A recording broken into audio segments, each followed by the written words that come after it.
Right और wrong? बहुत खर्चे इसलिए हो रहे हैं क्योंकि हम क्लियर ही नहीं है कि उन चीज़ों को हम क्यों खरीद रहे हैं। पड़ी हुई है वो ड्रेस, अच्छी भली है, ठीक है, उसको कुछ नहीं हुआ है, पहन सकते हैं, लेकिन मैं फिर से कैसे पहन सकती हूँ? मैंने लास्ट टाइम भी वही पहनी थी फंक्शन। फिर लोग क्या कहेंगे? मैंने वही ड्रेस पहनी हुई है। लोग क्या कहेंगे?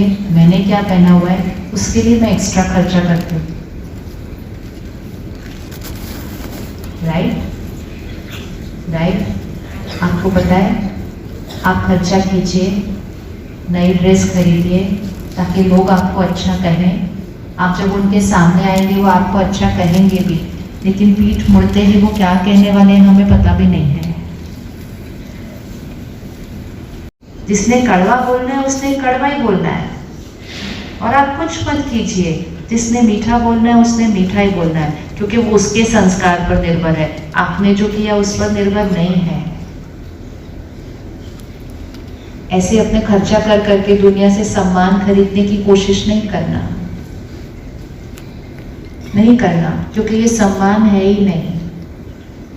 मैं आपको सामने से बोल सकती हूँ, आप बहुत अच्छे लग रहे हैं, आपने ये जो फ़ोन नया खरीदा ये बहुत अच्छा है, आपकी गाड़ी बहुत अच्छी है, और पीठ पीछे आपको पता ही नहीं मैं आपके बारे में क्या बोलूँगी। और आप मेरे से वो झूठ, आप नई गाड़ी खरीदिए, सब बोलेंगे बहुत अच्छा, पीछे मुड़ेंगे कहेंगे कितना फालतू खर्चा करते रहते हैं, अभी तो ली थी पिछले साल, फिर इन्होंने ले ली एक और। अतः बात आप नहीं खरीदेंगे तो भी वो बोलेंगे क्या है, बिना बात के पुरानी गाड़ी यूज करते रहते हैं, नई गाड़ी ले नहीं सकते, कितने कंजूस है। उनकी चॉइस है उनको क्या बोलना है, उनकी चॉइस है उनको क्या बोलना है, मेरी चॉइस है मुझे कैसा जीवन। घर का वातावरण बदल जाएगा तो हमारे बच्चे जीवन जीने का तरीका सीख जाएंगे। वो सीख जाएंगे कि खुशी चीजों से नहीं मिलती, खुशी दूसरों को सुख देकर मिलती है, खुशी सेवा करके मिलती है, खुशी अच्छे व्यवहार से मिलती है, खुशी दुआओं से मिलती है। और इसका मतलब ये नहीं है चीजें नहीं खरीदनी है, लेकिन एक सीमा होती है, एक मर्यादा होती है, एक घर में संयम और नियम होता है। लेकिन जब मुझे लगता है कि खुशी उस चीज में मिलती है और मैं वो खरीदूं और फिर भी मुझे खुशी नहीं, फिर मैं और खरीदूं, तो वो खरीदना भी एक एडिक्शन बन जाता है। मैं बोर हो गई, अभी मुझे और चाहिए, बोर हो गई, अभी और चाहिए। और वो चीज़ें अभी तक खराब भी नहीं होती, पुरानी भी नहीं हुई होती, टूटी भी नहीं होती, फटी भी नहीं होती, और हम उनको किनारा करके रख देते हैं। और ये सब कुछ करते हुए हमें ये भी नहीं पता कि पर्यावरण को हम क्या करते जा रहे हैं। इसका पर्यावरण पर असर पड़ रहा है कि नहीं पड़ रहा? पड़ रहा है या नहीं पड़ रहा है? एक ड्रेस भी जो हमने पहनी हो उसके लिए हमने पर्यावरण से कुछ लिया है, दिया है नहीं लिया? दिया है ना, ये कहीं बना है ना, ये उससे मैंने खरीदने के लिए, मेरे पास तो पैसे हैं, हम तो नया खरीद सकते हैं, लेकिन क्या पर्यावरण के पास इस समय वो रिसोर्सेज हैं तो वो हमारी ज़रूरतों को पूरा करता जाए उस तरह से? फिर वो प्रकृति में हमें रिजल्ट दिखाई दे रहा है। प्रकृति के साथ अपने कर्मा को ठीक रखिएगा, प्रकृति के साथ अपने कर्मा को ठीक रखिएगा, प्रकृति का सम्मान कीजिए, प्रकृति को अब्यूज नहीं कीजिए, नहीं तो प्रकृति की रिटर्न आएगी। हम अपनी जीवन में सादगी लाते हैं, हम प्रकृति का सम्मान करते हैं कि हम आपसे छीनते ही नहीं जाते और चीजें इस तरह से। और प्रकृति का हम सम्मान करेंगे तो प्रकृति हमारा सम्मान करेगी, प्रकृति का हम ध्यान रखेंगे, प्रकृति हमारा ध्यान रखेगी। अगर हम प्रकृति का ध्यान नहीं रखेंगे तो प्रकृति भी हमारा ध्यान नहीं रखेगी। ये कर्मा है। जाएंगे तो ये मत सोचना मेरे पास पैसे हैं तो मैं अफोर्ड कर सकता हूँ, मेरे पास है मैं अफोर्ड कर सकता हूँ। क्या प्रकृति अफोर्ड कर सकती है कि मैं दो चीज़ों को ऐसे ही वेस्ट कर? कितनी चीज़ें हैं। और अगर आज भी हम यूटर्न नहीं लेंगे, आज भी हम अपने जीवन की स्टाइल को बदलेंगे नहीं, तो हम कुछ ऐसा कर देंगे जिसके लिए फिर कोई अनडू बटन, डिलीट बटन नहीं होगा। लेकिन जीवन में सादगी लाने के लिए यहाँ खुशी का अनुभव करना जरूरी है। जब सादगी आएगी तब अगर मैं आत्मा संतुष्ट हूँ, और मैं संतुष्ट तब होंगी जब मैं दूसरों के व्यवहार और परिस्थितियों की वजह से अपनी शक्ति को गंवाऊंगी नहीं। किस किस के पास कुछ नाम है जो बैटरी में पीछे पकड़ के रखे हुए पुरानी बातों वाले हैं? डिलीट करें उनको अभी? डिलीट करें या लगता है नहीं बहुत बड़ी गलती थी, मेरे को नहीं डिलीट करना है? किसी के पास है ऐसे बहुत बड़ी गलती थी, मैंने नहीं डिलीट करना उसको, नाम को वहां से है? अचानक हो सकता है, तैयारी करने का टाइम नहीं मिलता, उस समय डिलीट बटन दबाने का भी टाइम नहीं मिलता। हो सकता है अचानक कि नहीं हो सकता? सबको पता है कि हमने एक दिन शरीर छोड़ना। किसी को ये बात ना याद हो तो याद है हमने एक दिन छोड़ना है पक्का, गारंटीड? कब छोड़ना है पता नहीं।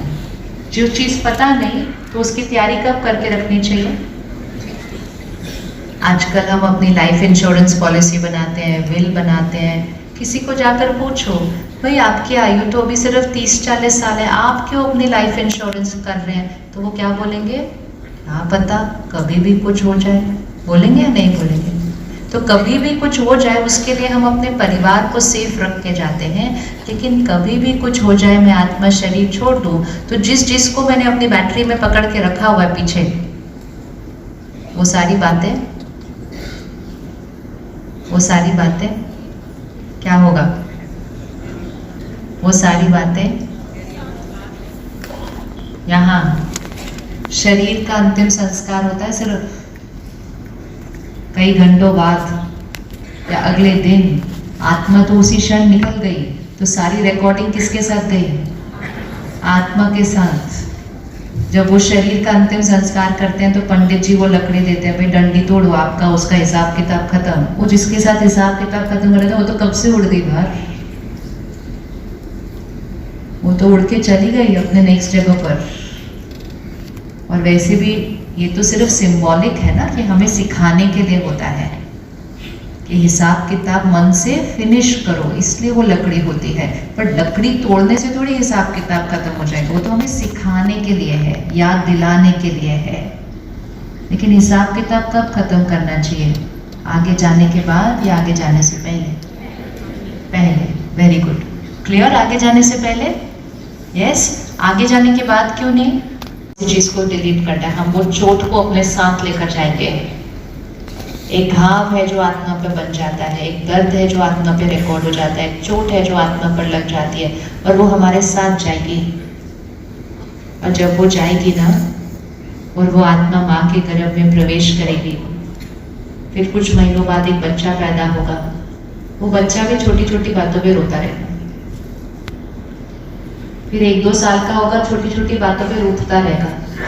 ये कैसा बच्चा है? रूठता रुसता ही रहता है, खुश मिजाज बच्चा नहीं है। पेरेंट्स बहुत मेहनत करेंगे, भाई खुश रह कर क्या नाराज होता रहता है छोटी छोटी बातों पर। लेकिन नाराजगी वो संस्कार है जो उस आत्मा ने शरीर छोड़ने से पहले डिलीट नहीं किया था। और नाराजगी वो संस्कार है जिसको लेकर वो बच्चा पैदा हुआ है। अब अगले जीवन काल में फिर मेहनत करो वो संस्कार को निकालने के लिए। इससे अच्छा नहीं अभी करके चलना है। ये क्लियर है कि जाने से पहले उसको डिलीट करना है। ये क्लियर है कि हमें पता नहीं हमें कब जाना है, तो फिर कौन से दिन उसको डिलीट करना चाहिए? कौन से दिन करना चाहिए? आज करना चाहिए, अभी करना चाहिए। हाँ, ये भी हो सकता है, क्या पता यहाँ से घर तक पहुंचे ना पहुंचे। हाँ, हम जितना हंसते हैं ना इस तरह से, क्योंकि हमें लगता है अरे ऐसे थोड़ी होगा, लेकिन हर रोज ऐसे ही तो होता है। होता है या नहीं होता है? ऐसे होता नहीं है। कोई घर से निकलता है, वो कभी सोचता है कि मैं शाम को वापस नहीं आऊंगा? या घर से निकलते समय क्या उसका फैमिली मेंबर कभी सोचता है कि ये लास्ट टाइम है जो हम उनको देख रहे हैं शरीर में? कोई ऐसा कभी नहीं सोचता है रोज। और लेकिन फिर भी हर रोज ऐसा होता है। ऐसा तक होता है कि वो बहुत प्यार से सोने जाते हैं, देगा उसमें बीच में से डिलीट करने के लिए। और अगर मैंने उस घाव को ठीक नहीं किया, मैंने उस बात को डिलीट नहीं किया, तो वो बात मेरे साथ कहाँ जाने वाली है? आगे जाने वाली है। आगे जाकर भी कष्ट देगी, अभी भी पकड़ा हुआ कष्ट दे रहा है, तो मैंने वो बात को डिलीट कौन से दिन करना है? उस बात को डिलीट करने के लिए उनको बदलने की जरूरत है क्या, जिन्होंने गलती की? हाँ जी या नहीं? पक्का? क्योंकि अभी तक तो हम इसीलिए पकड़ के रखे हुए उस बात को। वो बदलेंगे तो, वो क्षमा मांगेंगे तो, वो सॉरी बोलेंगे तो, हो सकता है वो कभी ना बोले। और ये सब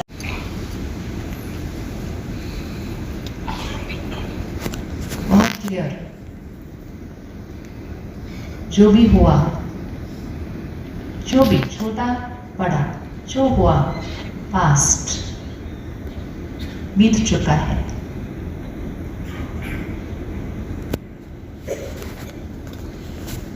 गलती किसी की भी थी, ओवर, बीत चुकी है। हो सकता है अभी भी चल रही हो कोई बात, उनका संस्कार है और उनका व्यवहार है। मेरा संस्कार दुआएं देना, मेरा संस्कार क्षमा करना, मेरा संस्कार अपने कर्मों का ध्यान रखना, मेरा संस्कार अपने मन और शरीर के स्वास्थ्य का ध्यान रखना।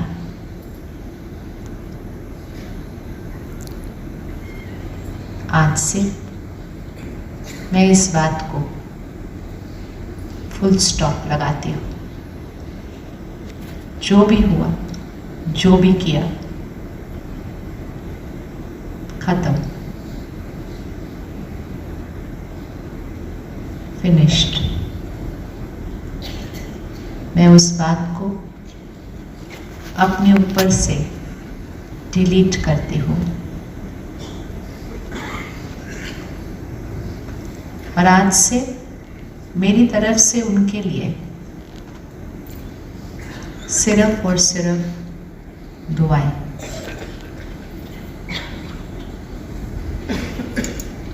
दे दीजिए उनको दुआएं अभी। आप शक्तिशाली हैं, आपका हर कर्म श्रेष्ठ है, आपका निर्णय सही है, आपका व्यवहार सम्मान पूर्वक है। जब आप कल सुबह डिसाइड करेंगे कि मैंने 1 घंटा फोन नहीं उठाना, इतना इजी होने नहीं वाला, वो उतना ही मुश्किल होने वाला है जो डिसाइड करते हैं कि मैंने सिगरेट नहीं पी या मैंने अल्कोहल नहीं लेना, उतना ही मुश्किल होगा। बस मतलब मन करेगा 2 मिनट, मैं सिर्फ 2 मिनट देख के फिर वापस रख दूं, नहीं। नो मीन्स नो, क्योंकि मुझे अपनी विल पावर को क्या करना है? बढ़ाना है। मुझे मन का मालिक बनना है, मन का गुलाम नहीं। साधनों का मालिक बनना है, साधनों का गुलाम नहीं। हम साधनों वो तो वहीं पड़ा है आराम से, हम उसकी तरफ खींचते जाते हैं। साधन के मालिक बनना तो कल सुबह करिएगा, रोज सुबह करिएगा। सुबह दिन की शुरुआत योग से, ध्यान से, मेडिटेशन से, फिर ध्यान से, फिर योगा प्राणायाम से, ऐसी सात्विक कसरत दिन की शुरुआत 1 घंटा। जैसे फोन को चार्ज करके सारा दिन यूज करते हैं, आप मन को चार्ज करके सारा दिन यूज करें। लेकिन सुबह सुबह अगर पहले मुहूर्त समय पर उठने की बजाय अगर कोई सोने जाएगा तो फिर क्या होगा? मुहूर्त पे सोने जा रहे तो क्या होगा? तो हर चीज का एक समय होता है, हर चीज की एक विधि होती है। सिर्फ ये नहीं होता कितने घंटे सोना है, सिर्फ ये नहीं होता खाना बस खाना है। क्या खाना है, कितना खाना है, कैसे खाना है, किसकी याद में खाना है, विधि है सब कुछ स्वास्थ्य लाने के लिए। इसी को स्पिरिचुअलिटी कहते हैं, इसी को राजयोग कहते हैं। राजयोग अर्थात स्वयं पर राज्य करना, गुलाम बनकर नहीं चलना, स्वयं पर राज्य करना। मन पर राजा और इन कर्म इंद्रियों पर राजा बनना है। कर्म इंद्रियों का राजा चाहते हैं कि आंखें वही देखें जो हम चाहें, मुख वही बोले जो सही है, कान वही सुने जो मन को सुख दे। कर्म इंद्रियों का राजा। आज तो हम इतने गुलाम हो गए हैं, कहते वो सुबह की चाय के बिना तो मेरा बिल्कुल नहीं चलता। एक चाय के कप के गुलाम, एक चाय के कप के गुलाम को स्वराज्य नहीं कहा जाता, वो गुलामी है। और गुलामी खुशी अनुभव नहीं करने देगी। गुलामी तो गुलामी ही है। कभी नहीं कहना इसके बिना मेरा नहीं चलता, इसके बिना मेरा नहीं चलता। जितनी बार इन शब्दों को दोहराएंगे, गुलामी को क्या करते जाएंगे और पक्का करते जाएंगे। राजा बने, स्वराज्य, सिर्फ देश का नहीं, खुद का स्वराज्य, स्व पर राज्य करना है। साधनों के गुलाम, खाने पीने चीज़ों के गुलाम,